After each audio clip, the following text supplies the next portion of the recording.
If you want to understand how the United States was born, you must travel back to a time when survival itself was uncertain, when hunger killed faster than swords, and when a fragile experiment on a swampy riverbank almost collapsed before history even noticed it.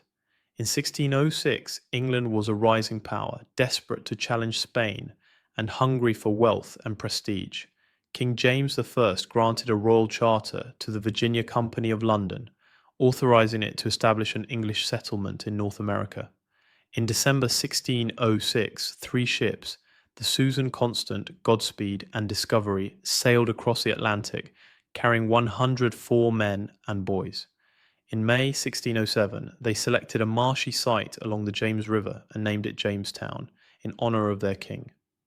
What followed was not triumph, but disaster. Disease, contaminated water, internal conflicts, and lack of farming skills nearly wiped out the settlement. The winter of 1609 to 1610, remembered as the starving time, killed nearly 80% of the colonists. Jamestown survived largely because of strict leadership under John Smith and uneasy interactions with the Powhatan Confederacy, who both aided and resisted the English intruders.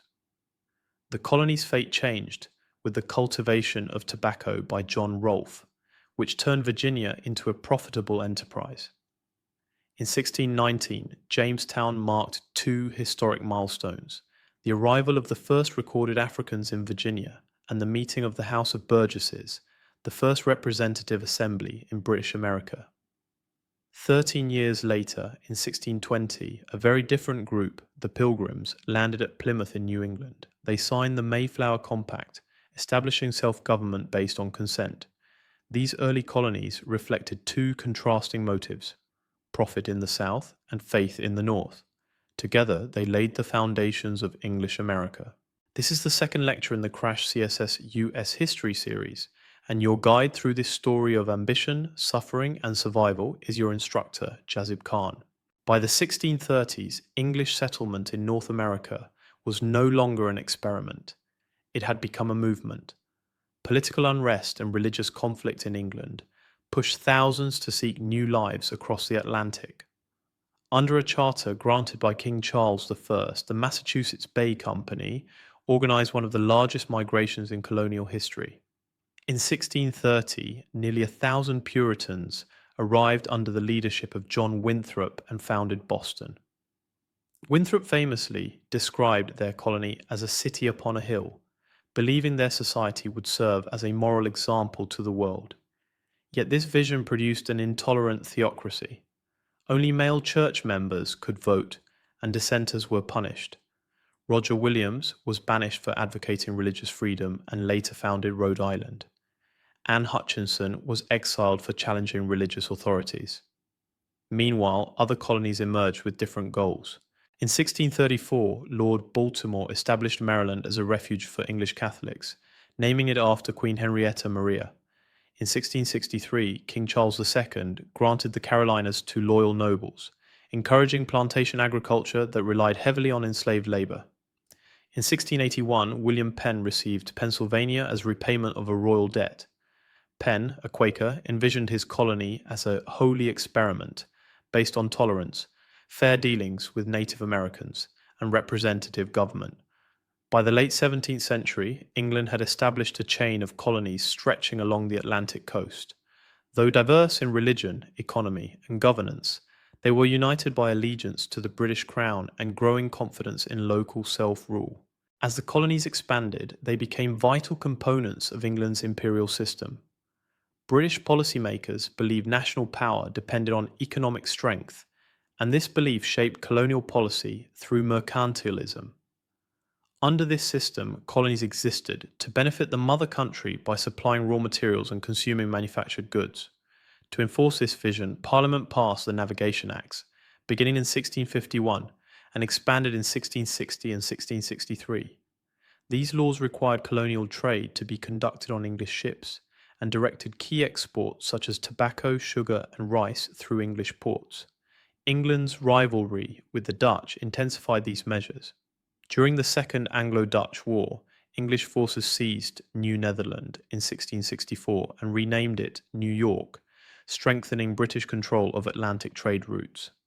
In practice, mercantilism reshaped colonial economies. New England merchants thrived on shipbuilding and the triangular trade linking rum, molasses, and enslaved Africans. The Chesapeake colonies focused on tobacco, while the southern colonies developed rice and indigo plantations. Although this system generated wealth, it also bred resentment. Colonists paid higher prices, faced trade restrictions, and watched profits flow to British merchants. Smuggling became widespread, revealing early resistance to imperial control.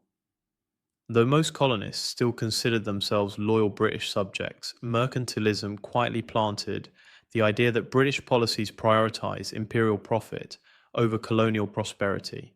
While Britain regulated trade, it largely ignored colonial governance, allowing local political traditions to flourish. From the beginning, colonists established representative assemblies. Virginia's House of Burgesses met in 1619, and town meetings became central to political life in New England.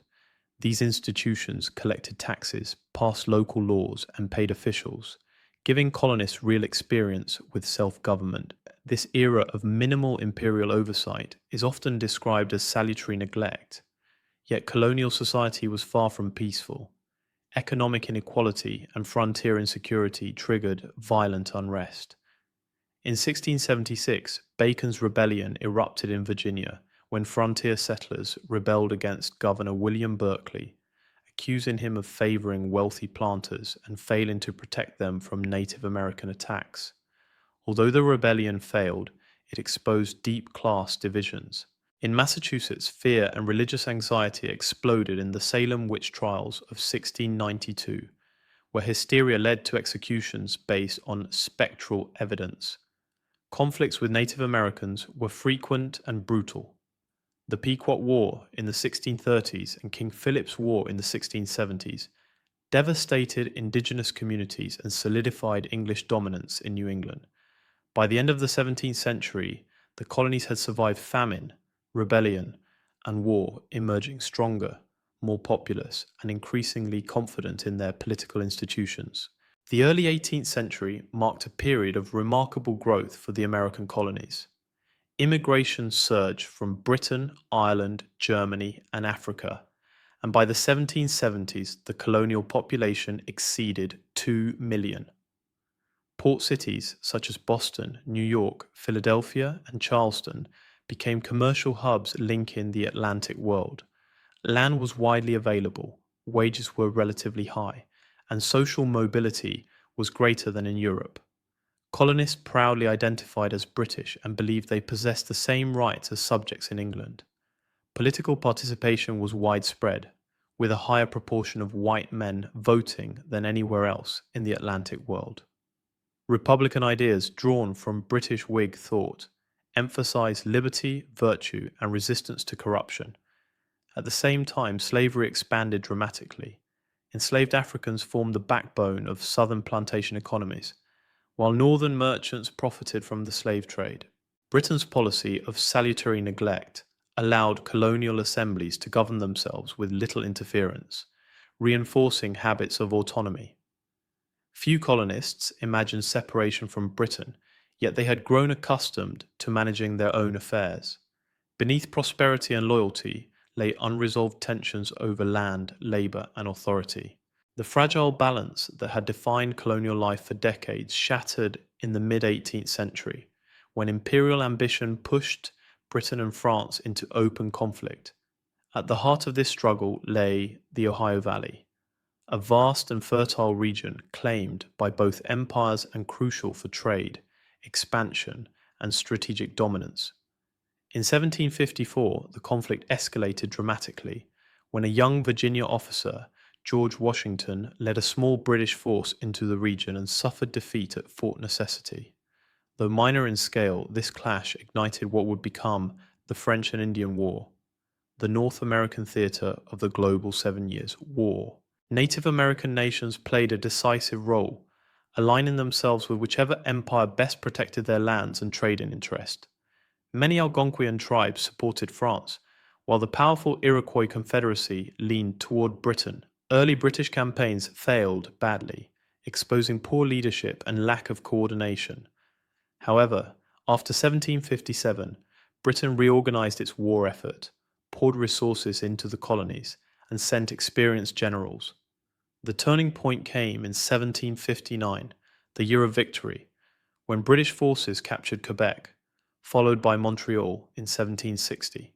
The Treaty of Paris in 1763 redrew the map of North America. France surrendered all its territories east of the Mississippi River, ending its imperial presence on the continent. Britain emerged as the dominant power, but victory came at a staggering financial cost. Deeply in debt and responsible for defending a vastly expanded empire, Parliament decided that the colonies must contribute to imperial expenses. New taxes, stricter administration, and military enforcement followed. For American colonists, the war removed France as a threat, but it also removed their dependence on Britain, fundamentally altering the imperial relationship and setting the stage for resistance.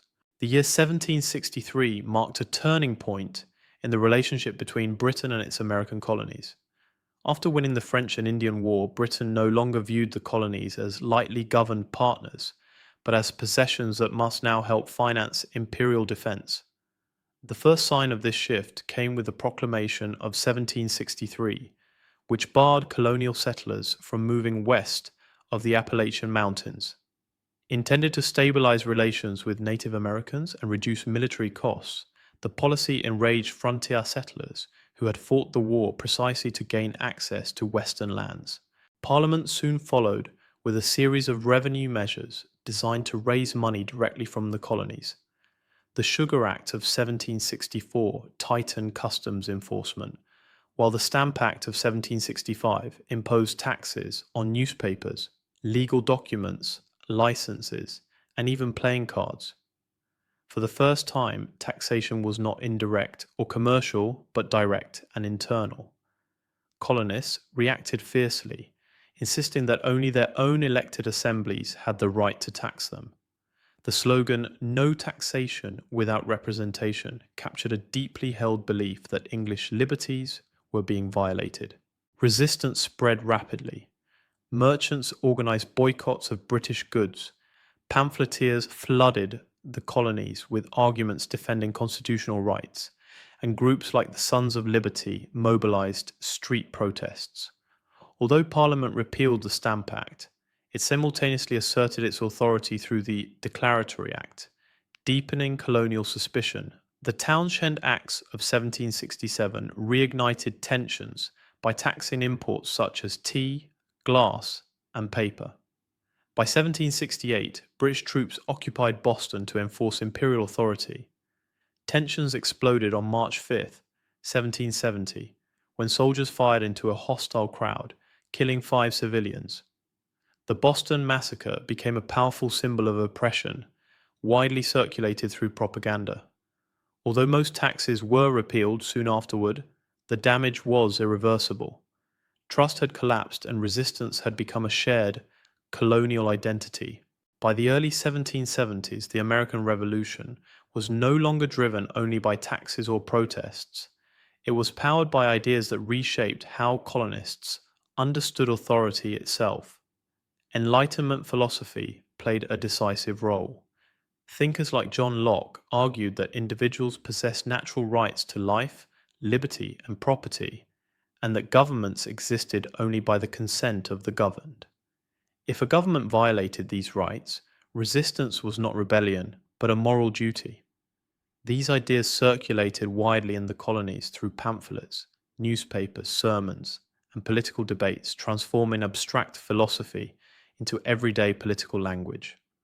At the same time, the legacy of the Great Awakening encouraged ordinary people to challenge traditional hierarchies and trust their own judgment, reinforcing resistance to distant imperial authority. Colonial leaders gave structure to these ideas. Figures such as John Adams, Patrick Henry, and Thomas Jefferson blended Enlightenment thought with British constitutional traditions, arguing that Parliament had overstepped its legitimate authority. Organization followed ideology. Committees of correspondence, first developed in Massachusetts, created a communication network linking towns and colonies, allowing news, arguments, and strategies to spread rapidly. This was revolutionary in itself. 13 separate colonies began to think and act together. In 1774, colonial resistance reached a new level with the meeting of the First Continental Congress in Philadelphia. Delegates did not yet demand independence, but they asserted shared rights, coordinated boycotts, and prepared for collective defense. By 1775, colonists increasingly viewed their struggle not as a dispute within the empire, but as a defense of universal liberty against tyranny. Ideas had become organization, and organization was pushing the colonies toward revolution. The shift from resistance to open revolution came suddenly, but it was rooted in years of mounting tension. In April 1775, British troops marched from Boston to seize colonial military supplies, only to be met by armed militia at Lexington and Concord. The shots fired there, later remembered as the shot heard round the world, marked the beginning of armed rebellion. What had started as protests over rights now became a war for political survival. Colonial militias, composed of farmers, artisans, and volunteers, proved that British authority could be challenged by force. In response to the fighting, colonial leaders gathered in the Second Continental Congress. Although many delegates still hoped for reconciliation, they recognized the need for coordination. Congress created the Continental Army and appointed George Washington as its commander, a symbolic choice that united northern and southern colonies. At the same time, Congress sent the Olive Branch Petition to King George III, affirming loyalty while requesting protection of colonial rights. The king's rejection and his declaration that the colonies were in rebellion closed the door to compromise. As fighting intensified, public opinion shifted decisively. Pamphlets such as Thomas Paine's Common Sense argued that monarchy was incompatible with liberty and that independence was both necessary and inevitable. In June 1776, Richard Henry Lee introduced a resolution declaring the colonies free and independent states. A committee, led by Thomas Jefferson, drafted a formal explanation of this break. On July 4, 1776, Congress adopted the Declaration of Independence, proclaiming natural rights, equality, and popular sovereignty. The struggle had become a revolution. Declaring independence did not secure freedom. It only committed the colonies to a long and uncertain war against the most powerful empire in the world. In the early years, the American cause appeared fragile. British forces captured major cities, including New York and Philadelphia, and the poorly trained Continental Army struggled with shortages of food, weapons, and pay. Morale collapsed during the brutal winter at Valley Forge, where disease and hunger claimed thousands of lives. Yet survival itself became a form of victory. Under the leadership of George Washington, the army endured, learning discipline and resilience. The war turned in America's favor through strategy rather than strength. Washington avoided decisive battles, choosing instead to preserve his army. Surprise victories at Trenton and Princeton in late 1776 restored confidence and proved the revolution could survive. The decisive turning point came in 1777 with the American victory at Saratoga, where British General Burgoyne surrendered. This victory convinced France to formally ally with the United States, providing essential troops, naval power, and financial aid. Without French support, independence would have been unlikely. The final act unfolded in 1781 at Yorktown, where American and French forces trapped British General Cornwallis. Cut off by land and sea, Cornwallis surrendered, effectively ending major combat. 2 years later, the Treaty of Paris formally recognized the United States as an independent nation. After nearly 2 centuries of colonial rule, the American colonies had transformed resistance into revolution, and revolution into sovereignty. Thank you for watching this lecture in the Crash CSS US History series. If this video helped you understand the American journey from colonies to independence, please support us by liking the video, subscribing to the channel, and clicking the bell icon so you never miss an update. Your support helps us keep bringing high-quality exam-focused content for CSS aspirants. Stay connected, keep learning, and I'll see you in the next video of this series.